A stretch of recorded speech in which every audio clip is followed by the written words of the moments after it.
Dear students, आज का topic है ट्रांसफॉर्मेशन और मैपिंग। ये आपका पेज नंबर 18 पर है। मैं नोट्स प्रोवाइड आपको करा ही चुका हूँ, ज़रा इसका डिस्क्रिप्शन सुन लीजिए। ट्रांसफॉर्मेशन क्या है, एक एग्जाम्पल से मैंने यहाँ बताया है आपको। W equal to Z plus one minus आई।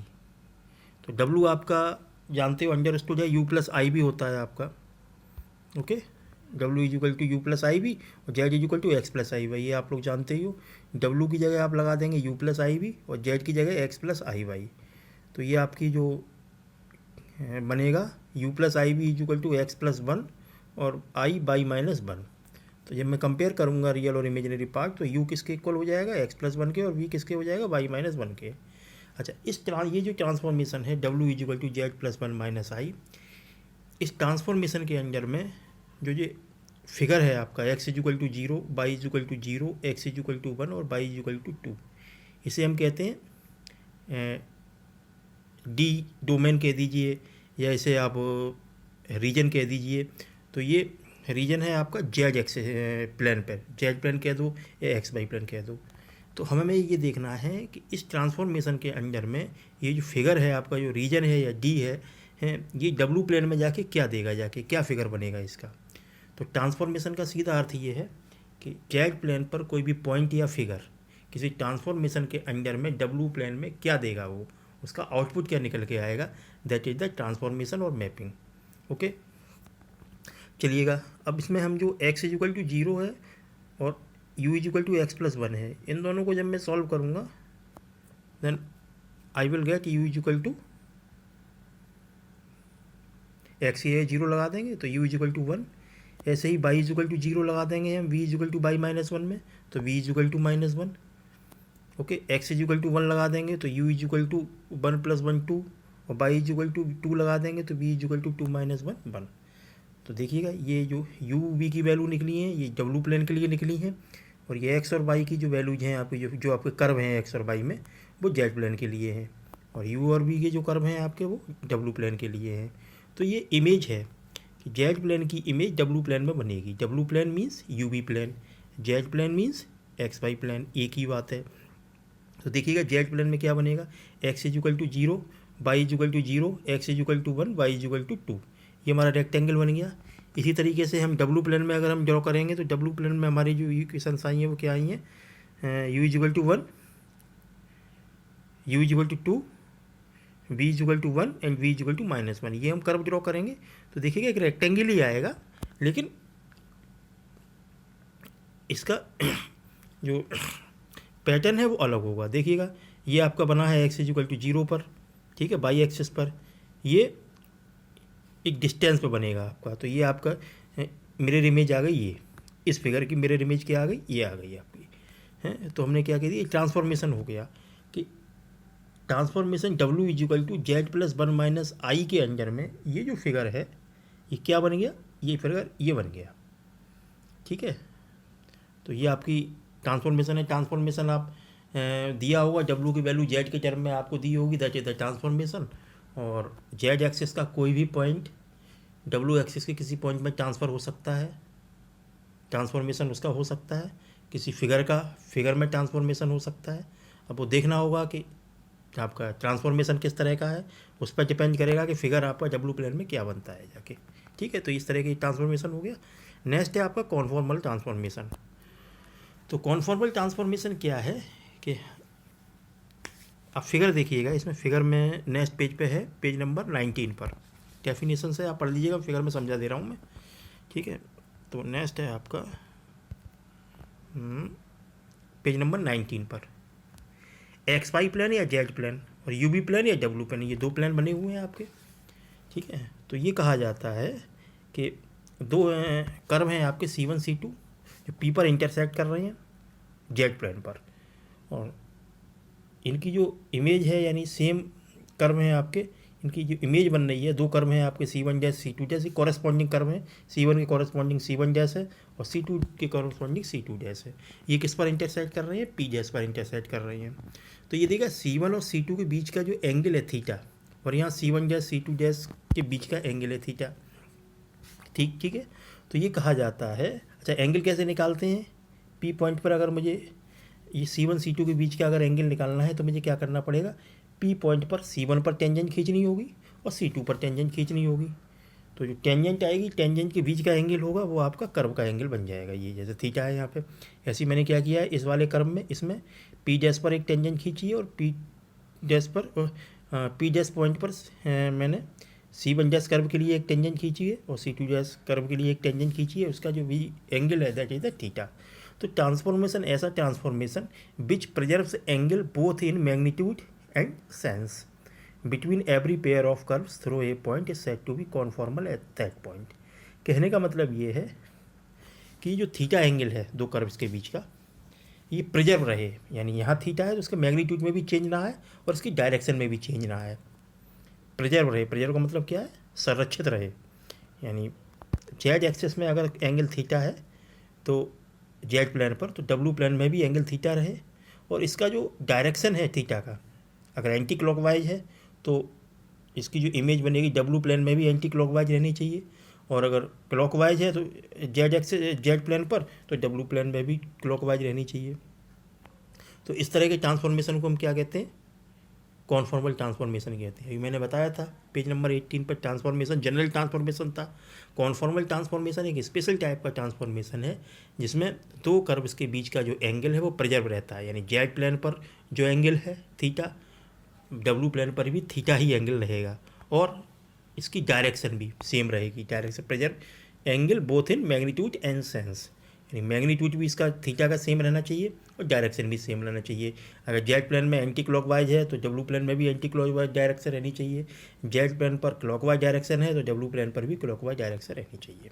ठीक है, इसमें मैंने कुछ रिमार्क बताए हैं कि कोई फंक्शन कॉन्फॉर्मल कब होता है। कोई फंक्शन एफ जेड या कोई ट्रांसफॉर्मेशन फंक्शन कह दीजिए, ट्रांसफॉर्मेशन कह दीजिए, मैपिंग कह दीजिए, एक ही बात है। कोई फंक्शन या कोई ट्रांसफॉर्मेशन या मैपिंग कॉन्फॉर्मल कब होता है, इसका मैंने कनेक्शन किससे निकाला है, यहाँ दिया है एनालिटिक से। एनालिटिक बता चुका हूँ। अगर कोई फंक्शन एनालिटिक है और एफ डैश जेड 0 के बराबर नहीं है, ठीक है, तो हम कह सकते हैं कि हमारी जो मैपिंग है या ट्रांसफॉर्मेशन है या फंक्शन है डब्ल्यू is equal to f z is conformal. क्या होगा, वो कॉन्फॉर्मल हुआ। अच्छा, इसी में मैंने सेकंड आपका जो रिमार्क है, coefficient of magnification for the conformal transformation. Conformal transformation के लिए दो मेजरमेंट होती हैं, coefficient of magnification and angle of rotation. तो कोफिशिएंट ऑफ मैग्नीफिकेशन कैसे निकलता है, h z is equal to alpha plus minus i beta पर coefficient of magnification of conformal transformation W is equal to f z h z is equal to alpha plus i beta is given by modulus of f dash alpha plus i beta. ये formula होता है। ऐसे ही third remark है, angle of rotation for the conformal transformation W is equal to f z at z is equal to alpha plus i beta is given by amplitude of f dash alpha plus i beta. इस f dash alpha plus i beta का जो amplitude होगा that is tan inverse beta upon alpha. Tan inverse beta upon alpha, beta क्या है, imaginary part, और alpha क्या है, real part. तो tan inverse imaginary part upon real part. तो इससे हम एंगल ऑफ रोटेशन निकालेंगे। क्वेश्चन आगे मैं इसका सॉल्व कराऊंगा तो आपको क्लियर हो जाएगा कि फॉर्मूले दोनों अप्लाई होंगे वहाँ पे। ठीक है, इसी तरह से प्रॉब्लम 1 देखिएगा। आगे नेक्स्ट है प्रॉब्लम 1, क्या कहती है कि u is equal to 2x² plus y square v is equal to y square upon x so that the curves u is equal to constant, v is equal to constant, cut orthogonally at all intersection by all intersections that is also that the transformation is not conformal। क्या कोई transformation है वो conformal नहीं है, हमें ये भी दिखाना है। ठीक है, तो but that the transformation W is equal to U plus i v is not conformal. दो पार्ट है इस क्वेश्चन के। एक तो हमें ये दिखाना है ये जो कर्व है U is equal to constant, V is equal to constant, cut orthogonally, और ये कह रहे हैं ये जो ट्रांसफॉर्मेशन निकल के है आपका U is equal to 2x² plus y square v is equal to y square upon x, ये आपका कॉन्फॉर्मल नहीं है। तो उसका पहला पार्ट देखिए, पहला पार्ट क्या कह रहा है, U is equal to constant. तो u हमारा क्या है, 2x² प्लस वाई स्क्वायर, तो 2x² plus y square is equal to constant. Let this constant we equal to K1, इसे हमने कह दिया। डिफरेंशिएटिंग वी गेट, इसका हम डिफरेंशिएशन कर देंगे 4x plus 2y d y d x, और कांस्टेंट का 0 हो जाएगा। यहाँ से जब मैं ये निकालूंगा आपका डी वाई डी एक्स, तो ये निकलेगा -2x अपॉन वाई। इसे हमने क्या कंसीडर कर लिया, m1 हमने कंसीडर कर लिया और इक्वेशन नंबर 1 डाल दिया। ठीक है, इसी तरह से आप देखिएगा पेज नंबर 20, दूसरा कर्व है आपका v is equal to constant, और v की वैल्यू दे रखी है, तो ये बनेगा y square upon x constant, और हमने इसे क्या लेट कर लिया K2, तो ये बन जाएगा y square is equal to K2x।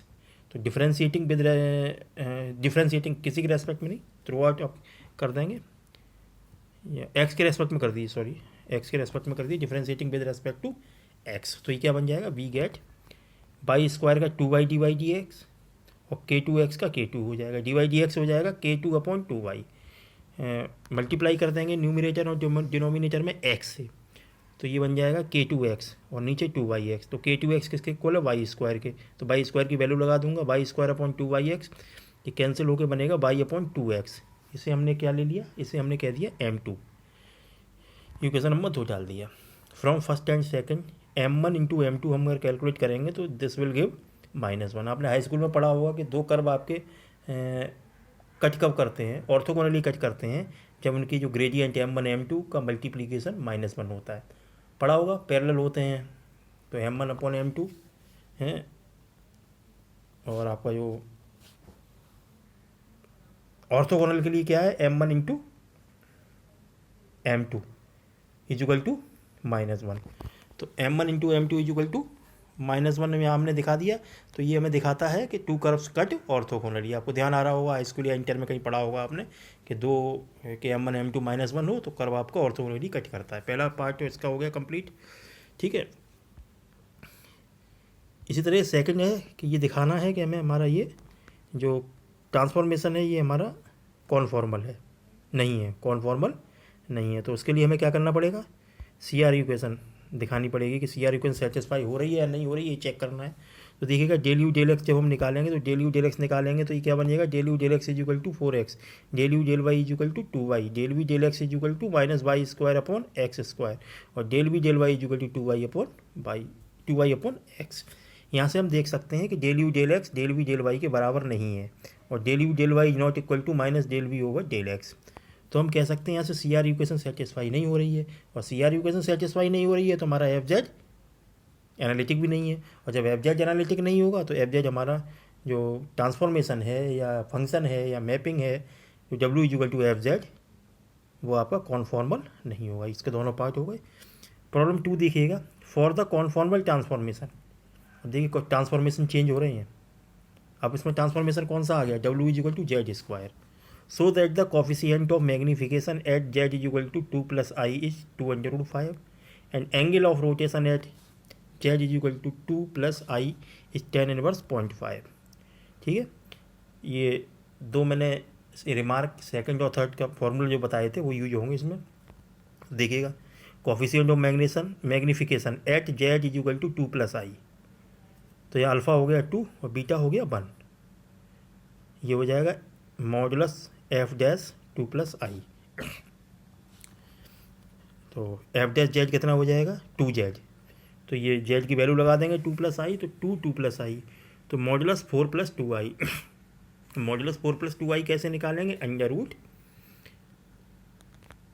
Real part का स्क्वायर 16 और इमेजिनरी पार्ट का स्क्वायर 4, तो इसका जो रियल आएगा अंडर रूट 20, इसे हम कह देंगे 2/5। ऐसी angle of rotation at z is equal to 2 plus I is amplitude of f dash 2 plus I is equal to, ये मॉडुलस 2 plus I है, यहाँ ये कर लेना एम्पलीट्यूड ऑफ 4 plus 2I। ये जो मॉडुलस 4 plus 2I लिखा है यहाँ पे आप कर लेना एम्पलीट्यूड ऑफ 4 plus 2I। तो एम्पलीट्यूड कैसे बताया था मैंने, tan इनवर्स इमेजिनरी पार्ट हो गया 2 और रियल पार्ट हो गया 4, तो tan इनवर्स 1/2, ये हो जाएगा tan इनवर्स 0.5। तो यहाँ से angle of rotation and coefficient of magnification आपने यहाँ से निकाला, रिमार्क सेकंड और थर्ड का आपने यूज किया। ठीक है, नेक्स्ट आपका पेज है पेज नंबर 21। पेज नंबर 21 में हमने कुछ स्टैंडर्ड ट्रांसफॉर्मेशन आपको यहाँ बताए हैं। तो स्टैंडर्ड ट्रांसफॉर्मेशन कौन कौन से हैं जरा देखिए वन बाई वन। पहला है translation, W is equal to Z plus c. इस तरह का जो ट्रांसफॉर्मेशन है इस फॉर्म का, W is equal to Z plus c where c is a complex constant, इसे हम कहते हैं क्या, ट्रांसलेशन। इसे क्या कहते हैं, ट्रांसलेशन। तो ट्रांसलेशन का एग्जाम्पल है, let a rectangular domain R be bounded by x is equal to 0, y is equal to 0, x is equal to 2, y is equal to 1, और determine the region are dash of डब्ल्यू plane into which R is mapped under the transformation W is equal to Z plus 1 minus 2i। देखिए ये transformation है W is equal to Z plus 1 minus 2i, ये translation है इस form का है W is equal to Z plus C का। तो ट्रांसलेशन का एग्जाम्पल है। तो देखिएगा जेड प्लेन के फिगर को हम R से रिप्रेजेंट करते हैं और W प्लेन के फिगर को R डैश से रिप्रेजेंट करते हैं। तो इसमें देखिएगा सबसे पहले ट्रांसफॉर्मेशन पकड़िएगा, W is equal to Z plus 1 minus 2i। W की जगह हमने लगा दिया u प्लस आई बी और Z की जगह लगा दिया x प्लस आई वाई। जब हम इसे सॉल्व करेंगे तो u मिलेगा x प्लस 1 और v मिलेगा y माइनस 2। तो u v की वैल्यू आ गई। अच्छा अब देखिएगा x में कौन कौन से कर्व दिए हैं, x इज इक्वल टू 0 और इसमें x की जगह 0 लगा देंगे u is equal to x plus 1 में, तो ये बन जाएगा u इज इक्वल टू 1। ऐसे ही y इज इक्वल टू 0 लगा देंगे, v is equal to y minus 2 में, तो v is equal to minus 2 हो जाएगा। ऐसे ही x इज इक्वल टू 2 लगा देंगे, u is equal to x plus 1 में u इज इक्वल टू 3 हो जाएगा, y इज इक्वल टू 1 लगा देंगे, v is equal to 1 by minus 2 में, तो b is equal to minus 1 हो जाएगा। तो ये u v में कर्व आ गए और ये एक्स वाई में कर्व दिए हैं। तो u v में जो आपका कर्व बनेगा वो r डैश होगा और जो एक्स वाई में कर्व बनेगा वो आपका r होगा। एक्स वाई पर कर्व जेड प्लेन में बनेगा और u v पर कर्व w प्लेन में बनेगा। तो देखिएगा यहाँ पर x is equal to 0, y is equal to 0, x is equal to 2, y is equal to 1, सारी लाइन्स आप ड्रॉ कर लीजिए, ये कर्व आपका रेक्टेंगल बन जाएगा। और यहाँ देख लीजिएगा आप यू वी प्लेन में u is equal to 3, v is equal to minus 2, u is equal to 1, v is equal to minus 1, ये यू वी प्लेन में हो गया। ठीक है, तो ये आपकी इमेज बन गई। जेड प्लेन में इमेज ये है, जेड प्लेन का फिगर ये है और इस फिगर की जो इमेज डब्ल्यू प्लेन में बनेगी वो आपकी ये है। ठीक है। अच्छा प्रॉब्लम 4 क्या कह रहा है, find the image of 2x plus y minus 3 is equal to 0 under the transformation w is equal to Z plus 2i। जब भी इस तरह के क्वेश्चन आए आप सबसे पहले ट्रांसफॉर्मेशन में w is equal to u plus I B और z is equal to x plus I b लगा के u और v की वैल्यू पहले निकाल लीजिए। तो u is equal to w is equal to Z plus 2i, w की वैल्यू लगा देंगे u प्लस आई बी और z की वैल्यू लगा देंगे एक्स प्लस आई वाई प्लस 2i और कंपेयर कर देंगे तो u is equal to X आ जाएगा, v is equal to Y plus 2 आ जाएगा। तो यहाँ से मैं इसे x की वैल्यू निकालूंगा तो x is equal to u और y की वैल्यू v माइनस 2। ये x और y की वैल्यू मैं इस कर्व में लगा दूंगा जिसकी मुझे इमेज चाहिए। किसकी इमेज चाहिए, 2x plus y minus 3 is equal to 0 की इमेज चाहिए। इसमें मैं x की जगह u और y की जगह v माइनस 2 लगा दूंगा तो मुझे कर्व मिलेगा 2u plus b is equal to 5। It is another straight line, यानी जो स्ट्रेट लाइन है 2x plus y minus 3 is equal to 0, इसकी image w is equal to Z plus 2i के अंदर में 2u plus v is equal to 5 आएगी जो कि एक स्ट्रेट लाइन है। ओके, इसी तरह से आ जाइए पेज नंबर 22 पर। पेज नंबर 22 पर देखिएगा, नेक्स्ट है आपका रोटेशन। रोटेशन जैसा कि आप नाम से देख रहे हो कि जेड एक्सिस के फिगर को की जो इमेज है वो डब्ल्यू प्लेन में होगी, वो रोटेट होके बनेगी, यानी फिगर आपका रोटेट हो जाएगा। इसमें देखिएगा एग्जांपल है, कंसीडर द ट्रांसफॉर्मेशन डब्ल्यू is equal to z e i pi by 4। ये ट्रांसफॉर्मेशन हर एक में दे रखा है, इसमें भी दे रखा है ट्रांसफॉर्मेशन होगा। अब आप ये देखिए बेसिक इसमें जो चीज़ है, किसी भी क्वेश्चन में एक ट्रांसफॉर्मेशन दिया होगा और जेड एक्सिस वाला फिगर दिया होगा। आपसे पूछा जाएगा कि डब्ल्यू एक्सिस पर आपका डब्ल्यू प्लेन पर जेड प्लेन का फिगर दिया होगा, आपसे पूछा जाएगा डब्ल्यू प्लेन पर इसका फिगर क्या बनेगा, इसकी इमेज क्या बनेगी। ठीक है, तो देखिएगा सबसे पहले ट्रांसफॉर्मेशन मैंने बताया था w is equal to z e i pi by 4। तो w की वैल्यू लगा देंगे u प्लस आई बी और आपकी z की वैल्यू लगा देंगे। तो यहाँ से u की वैल्यू मिलेगी 1 upon under root 2 x minus y, v की वैल्यू मिलेगी 1 upon under root 2 x plus y. ये u v की वैल्यू आ गई। अच्छा ये जो कर्व दिया है आपका z प्लेन का कर्व हमारा r होगा और w प्लेन का जो कर्व होगा वो आर डैश होगा। तो आर क्या दिया है, एक्स इज इक्वल टू 0 और वाई इज इक्वल टू 0 और x plus y is equal to 1। इसे जरा जब डब्लू में जब कन्वर्ट करूँगा तो एक्स इज इक्वल टू 0 वैल्यू लगा दूंगा, u is equal to 1/√2 x minus y में, तो बन जाएगा u is equal to -1/√2y। ऐसे b में लगा दूंगा जब x इज इक्वल टू 0 तो बनेगा 1/√2y।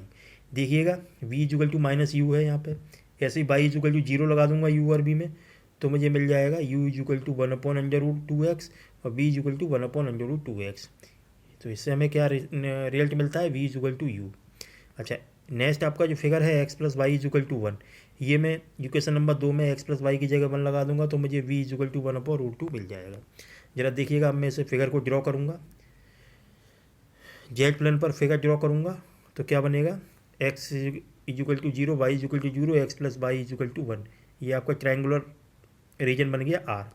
अच्छा, इसमें देखिएगा जब मैं R डैश बनाऊँगा इसका W प्लेन पर या UV प्लेन पर, तो v is equal to U line कैसी गई है, ये गई है, और v is equal to -u ये गई है, और v इज इक्वल टू 1/√2 ऐसी गई है।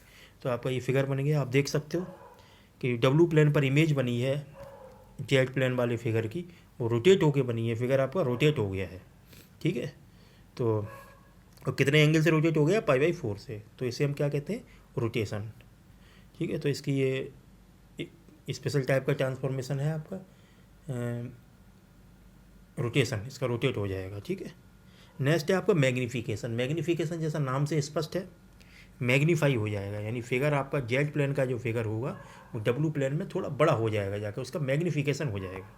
ठीक है, तो देखिएगा मैंने बताया ही था, एक तो ट्रांसफॉर्मेशन दिया होना चाहिए, तो इसमें दिया है, देखिए कंसीडर द ट्रांसफॉर्मेशन डब्लू is equal to 2z and determine the region are dash of डब्लू प्लेन। और आर डैश निकालना है आपको।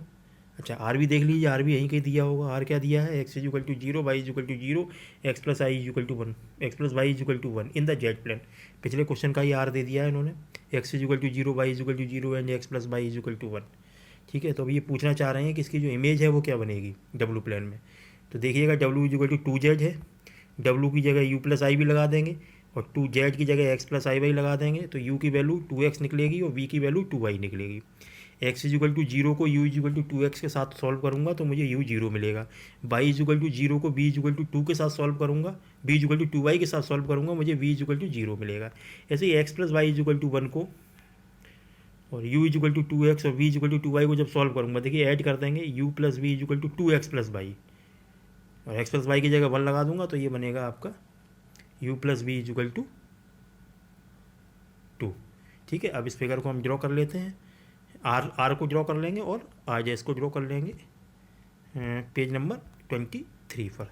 देखिए आर को हम जब ड्रॉ करेंगे, x is equal to 0, y is equal to 0, x plus y is equal to 1, ये तो ड्रॉ कर किया ही था हमने पिछले क्वेश्चन में, और वैसे ही पहले भी काफ़ी टाइम मैंने इसे ड्रॉ किया है। ऐसे ही u is equal to 0, v is equal to 0 और u plus v is equal to 2, u plus v is equal to 2 line आप ड्रॉ कर सकते हो, 2 का इंटरसेप्ट u एक्सिस पर और 2 का इंटरसेप्ट v एक्सिस पर, तो इसे हम ड्रॉ कर लेंगे। तो देख सकते हो ये जो फिगर है जेड एक्सिस का, जो आर फिगर है जेड प्लेन का, उस फिगर में और जो डब्लू प्लेन पर जो फिगर बना है उस फिगर में क्या अंतर है, ये मैग्नीफाई हो गया। देखिए छोटा फिगर है, ये बड़ा हो गया, इसमें मैग्नीफिकेशन हो गया है, मैग्नीफाई हो गया, तो इसे क्या कहते हैं, मैग्नीफिकेशन। और लास्ट है आपका इन्वर्जन। इन्वर्जन डब्लू इज इक्वल टू 1/z, ये आपका इन्वर्जन कहलाता है। ठीक है, तो इन्वर्जन पर एक एग्जाम्पल है, find the image of the infinite strip y less than equal to 1/2 greater than equal to 1/4 under the transformation w is equal to 1/z, also show the region graphically. वही ये एक transformation आपका दे रखा है, w is equal to 1/z, पहले से ज़रा देख लीजिएगा, w is equal to 1/z को हम लिख सकते हैं z is equal to 1/u, और z की वैल्यू लगा दी x प्लस आई वाई, w की वैल्यू लगा दी u प्लस आई वी, ऊपर नीचे मैंने कंजुगेट से मल्टीप्लाई कर दिया u माइनस आई बी से, u माइनस आई बी से, तो ये बन गया u minus i b upon u square plus b square. यहाँ से x की वैल्यू आ गई u upon u square plus b square, और y की वैल्यू आ गई minus by v upon u square plus v square. तो देखिएगा पहले यहाँ पे बाई लेस देन 1/2, तो बाई लेस देन 1/2 को हम कैसे सॉल्व करेंगे, बाई की वैल्यू लगा देंगे, minus b upon u square plus b square less than 1/2, इसे लिख सकते हैं -2b less than u square plus b square. इसे दोबारा हम रीराइट करेंगे, u square plus b square plus 2b greater than 0, दोनों साइड्स में हम 1 ऐड कर देंगे तो ये बन जाएगा u square plus b plus 1 का होल स्क्वायर ग्रेटर देन 1। इसी तरह से y ग्रेटर देन 1/4 को हम सॉल्व करेंगे, y की वैल्यू लगा देंगे minus b upon u square plus v square greater than 1/4। Solve करेंगे तो ये बनेगा u square plus b plus 2 का होल स्क्वायर लेस देन 4। ठीक है, तो यहाँ से देखिएगा कि जो 1/4 y less than 1/2 greater than 1/4 था, इसे जब हमने सॉल्व किया हमें मिले curve u square plus b plus 2 का होल स्क्वायर लेस देन 4 और u square plus b plus 1 का होल स्क्वायर ग्रेटर देन 4। ठीक है, तो देखिए आर और आर डैश को हम ड्रॉ भी कर देते हैं। ठीक है, तो जब यहाँ ड्रॉ करेंगे तो y is equal to 1/2 line को हम ड्रॉ करेंगे। तो y is equal to 1/2 line कैसी होगी, एक्स एक्सिस के पैरेलल होगी 1/2 डिस्टेंस पर। ऐसे ही बाई इज इक्वल टू 1/4 को ड्रॉ करेंगे तो ये 1/4 डिस्टेंस पर एक्स एक्सिस के पैरेलल होगी। तो हमने पैरेलल लाइंस खींच दी हैं। तो ये जो शेडेड रीजन है ये आपका आर है। ठीक है, अब ये देखते हैं कि आर डैश इसका क्या बनेगा। देखिए आर डैश में जो यू और बी वाले कर्व हैं वो आर डैश में जाएंगे आपके। तो ये कर्व क्या है, ज़रा गौर से देखिएगा, ये आपके सर्किल हैं। सर्किल क्या है, जिसका सेंटर 0,-2 है और रेडियस 2 है, ये वाला सर्किल है। और इसका आपका सेंटर 0,-1 है और रेडियस 1 है। तो देखिएगा सबसे पहले जो अंदर वाला सर्किल आपको दिख रहा है, ये जो सर्किल है इसका सेंटर है -0,-1। तो 0,-1 मैंने सेंटर लेके एक सर्किल खींच दिया है रेडियस 1 का। ऐसे ही 0,-2 हमने यहाँ सेंटर लेके रेडियस 2 का सर्किल खींच दिया है। तो जो शेडेड रीजन है ये आपका रिक्वायर्ड रीजन है जो हमें चाहिए। ठीक है, इसकी जो इमेज बन रही है, तो देखिएगा कि जो आर फिगर है जेड प्लेन पर जो आर रीजन है, डब्लू प्लेन पर जो आर डैश रीजन आया है, उसमें ज़रा इमेज देखिएगा कि ये जो पट्टी थी आपकी, जो स्ट्रिप थी, वो रोल हो गई है। इसमें क्या हो गई, रोल हो गई है इसमें आके। इसकी इमेज कैसी, रोल होकर बन गई है। किस ट्रांसफॉर्मेशन के अंदर में, W is equal to 1/z। यहाँ से हम एक बात देख सकते हैं, अगर ट्रांसफॉर्मेशन बदलता है तो हमारी इमेज बदल जाती है। ठीक है, किसी भी कर्व का, जेड प्लेन वाले कर्व का अगर हम ट्रांसफॉर्मेशन बदल देते हैं तो W प्लेन पर उसकी जो इमेज है वो हमारी चेंज हो जाएगी। ठीक है, तो ये बात आपको समझ में आ गई होगी, आई होप दैट। नेक्स्ट आपका प्रॉब्लम सेट 4.4 पर मैंने कुछ क्वेश्चन दिए हैं। इसी तरह के क्वेश्चंस हैं। क्वेश्चंस में जनरल आपको एक तो W दिया होगा ट्रांसफॉर्मेशन और R दिया होगा, XY में कोई फिगर दिया होगा और ये पूछी जाएगी कि W प्लेन पर यानी UV प्लेन पर इसकी इमेज क्या होगी। सारे क्वेश्चन एक ही तरीके से हैं। ठीक है, सॉल्व कीजिएगा। कोई प्रॉब्लम हो तो आप मुझसे व्हाट्सएप पर क्वेश्चन डाल दीजिएगा, मैं उसे सॉल्व करके आपको भेज दूँगा। ठीक है, ओके बाय।